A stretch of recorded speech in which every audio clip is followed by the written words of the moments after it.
Hello everyone, welcome back to the online help guide. I'll be showing you how to delete Instagram avatar in this video. Let's get started. Open Instagram on your device first. Tap on your profile picture at the bottom right. Tap on Edit Profile icon at the top left.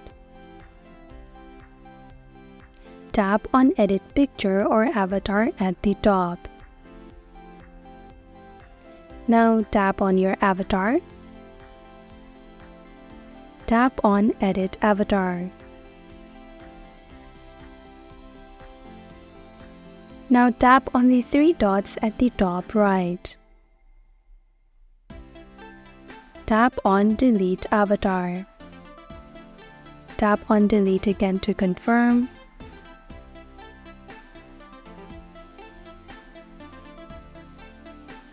Tap on Exit Editor.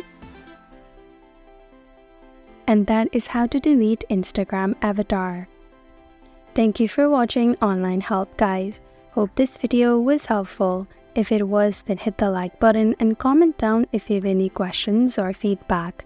Also, if you're new to our channel, subscribe and hit the bell icon so that you don't miss our upcoming videos.